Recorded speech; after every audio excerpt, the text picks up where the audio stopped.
Hello everyone, मेरा नाम हुदा सैयदा है और आज हम यहाँ डिस्कस करेंगे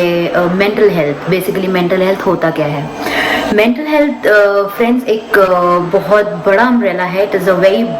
वाइड इशू जिसके अंडर में हम कवर करते हैं छोटे छोटे different other issues like depression, stress, frustration. तो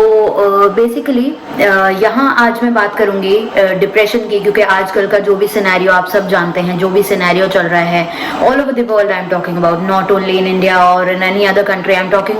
अबाउट होल वर्ल्ड। मैं पूरी दुनिया के हिसाब से बात करूं तो जैसा कि आप सभी जानते हैं, कोविड-19 पैंडेमिक ने पूरी दुनिया के ऊपर इफेक्ट डाला। उसकी वजह से बहुत सारे लोग काफ़ी स्ट्रेस में रहे, परेशान रहे, क्योंकि बहुत सारे लोगों की जॉब्स पे इफेक्ट हुआ। बहुत सारे लोग घर से काम कर रहे थे तो वो नहीं कर पाए और दूसरे स्ट्रेस की वजह से। लेकिन ये आजकल बहुत मैं नोटिस कर रही हूँ कि बहुत बड़े लेवल पे बात चल रही है डिप्रेशन की, मेंटल हेल्थ की। तो बेसिकली यहाँ आज मैं डिप्रेशन के बारे में बात करूँगी कि डिप्रेशन होता क्या है। सो गाइज, डिप्रेशन जो है कोई बीमारी, मैं इसको कुछ नेगेटिव वे में आप मेरी बात को मत लीजिए। एक डिप्रेशन एक ऐसी मैं कहूँगी एक ऐसा प्रॉब्लम है जिससे डील किया जा सकता है बहुत आसानी से। अगर बेसिकली पहले मैं आपको बता देती हूँ कि डिप्रेशन की 3 अलग अलग स्टेजेस होती हैं। First stage is the mild stage, जिसमें कि आपका स्टार्टअप होता है, जिसमें आप ऐसा फील करते हैं कि जैसे something different is happening to yourself. आपके अंदर कुछ अलग है जो कि नॉर्मली डेली लाइफ में आप फेस नहीं करते हैं, लेकिन एक सुबह उठ के आपको लगता है कि अरे यार ये मेरे साथ क्या हो रहा है, ये कुछ अलग है जो कि यूजुअली नहीं होना चाहिए। उसके बाद यही अगर लोगों को इस चीज की अवेयरनेस नहीं है कि डिप्रेशन है, तो ये लीड करता है फिर मॉडरेट स्टेज पे। That is the next stage of depression, जो माइल्ड से मॉडरेट में इंसान को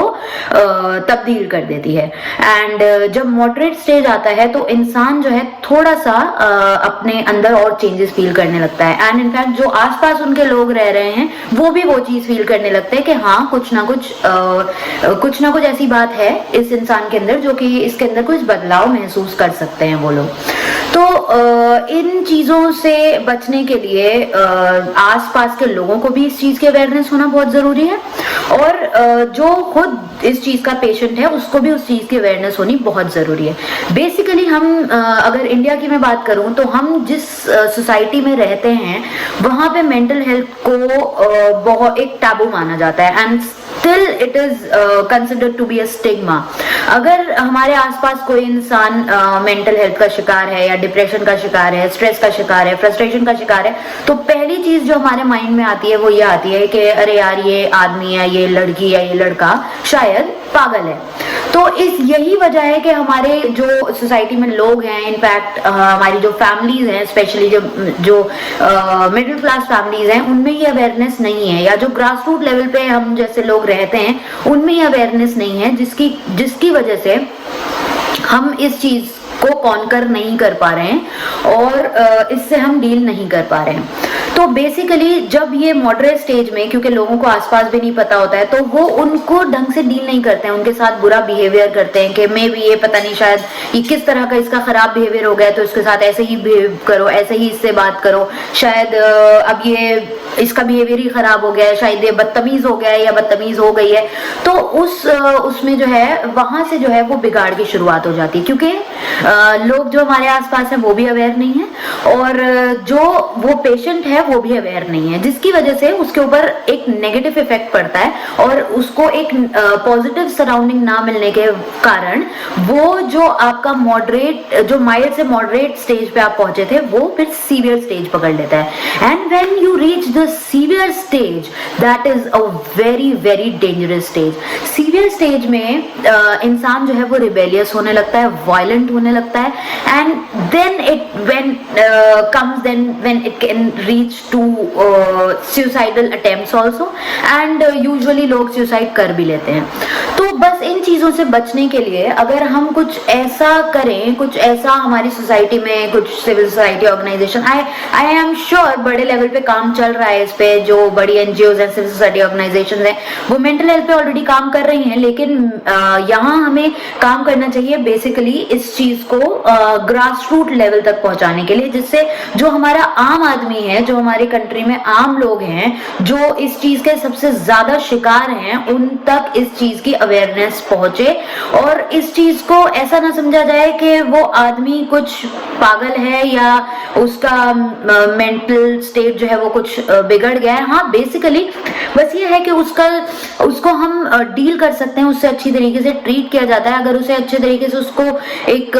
सही तरीके का उसे वक्त पे अगर उसे ट्रीटमेंट दे दिया जाए तो शायद वो उस चीज से बाहर निकल जाएगा, इंस्टेड कि उस चीज में ढल के और अपनी जिंदगी खत्म कर लेगा। तो डिप्रेशन भी तो सीवियर की मैंने बात की, तो सीवियर में इंसान हाँ सुसाइडल अटेम्प्ट्स करता है। तो अब ये चीजें जो हैं कहीं भी हो सकती हैं, आपको वर्क प्लेस पे भी अब स्ट्रेस हो सकता है, डिप्रेशन हो सकता है किसी कारण, आपकी बहुत सारी अलग अलग वजह हो सकती हैं, आपका काम में दिल नहीं लग रहा है, आपकी मर्जी का काम नहीं है, आपका किसी रोजमर्रा आप जो भी जब आप ऑफिस जा रहे हैं तो आपके कलीग से कुछ बहस हो रही है, आपके बॉस से कुछ बहस हो गई या कुछ भी और स्ट्रेस हो सकता है। फिर उसके बाद डिप्रेशन हो सकता है आपको रिलेशनशिप से, जो आपके अपने पर्सनल रिलेशनशिप्स हैं, चाहे फैमिली है, चाहे मैं यहाँ बात करूंगी, आजकल हम बहुत बात करते हैं तो लोग गर्लफ्रेंड्स के साथ, बॉयफ्रेंड्स के साथ, हस्बैंड के साथ, वाइफ के साथ, XYZ किसी के साथ किसी भी तरह से कोई भी डिप्रेशन में जा सकता है। उसके बाद अगर मान लीजिए आप मे बी सबसे बड़ी बात है एजुकेशन के उसमें, जो आजकल हमारी यूथ है, हमारा 60% अगर हम बात करें तो इंडिया में आज का यूथ है, तो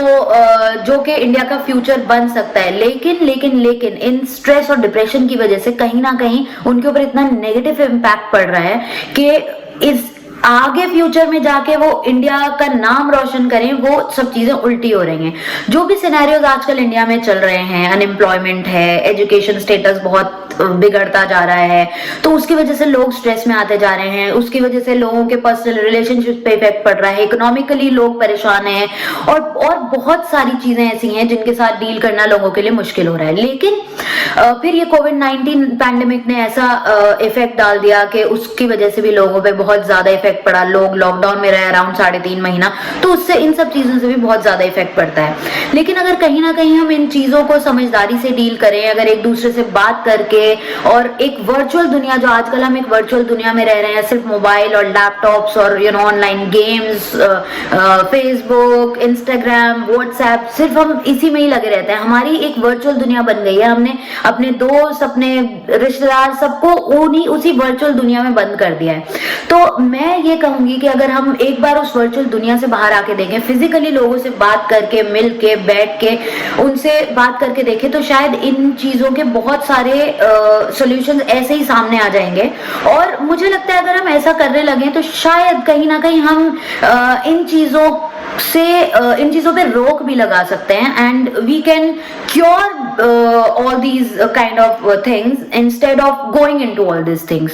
तो यहाँ पे यही बात मैं कर रही हूँ कि टॉक इट आउट। जब तक आप इस पे बात नहीं करेंगे, अपने एक्सपीरियंसेस, जो भी अगर किसी को पर्सनल कोई एक्सपीरियंस है, अपने एक्सपीरियंसेस शेयर करिए, अपने दोस्तों का साथ दीजिए, डोंट जज एनीवन, किसी को जज मत करिए, उनके साथ अच्छे से बिहेव करिए, अपने आसपास रहने वाले लोगों का ख्याल रखिए, उनसे पूछिए अगर उन्हें आपको लग रहा है कि उनके बिहेवियर में कोई चेंज है तो उनसे जानने की कोशिश करिए उन्हें क्या परेशानी है। तो इस टाइप की चीजें अगर हम अपने आसपास करते रहेंगे तो शायद जो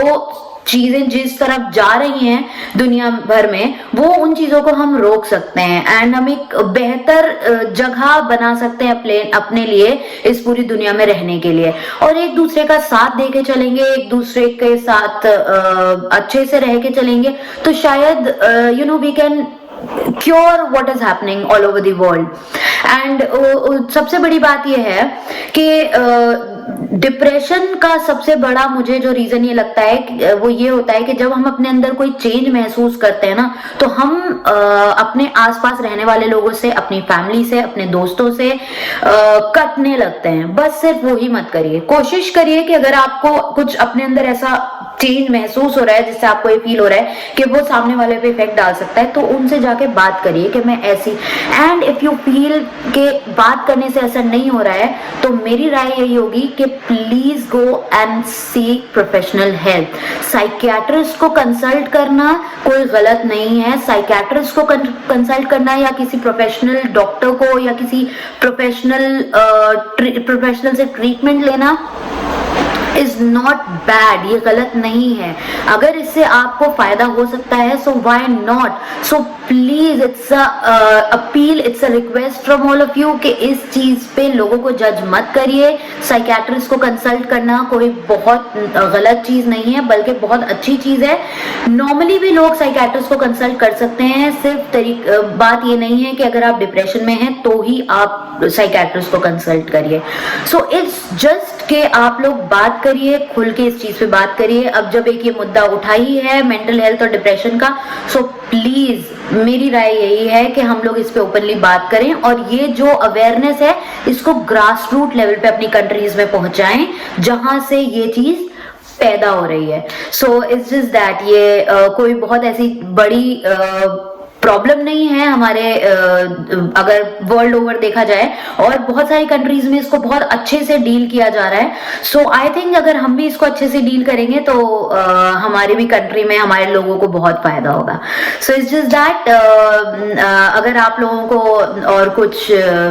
मुझसे जुड़ना हो तो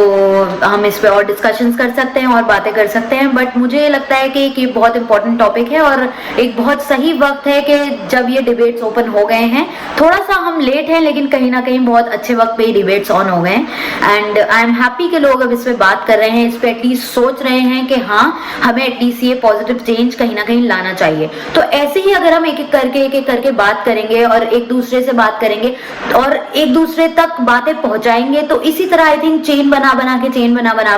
के हम एक बड़े लेवल पे पॉजिटिव चेंज ला सकते हैं। That's just my small message to all of you. Please do this. Thank you so much.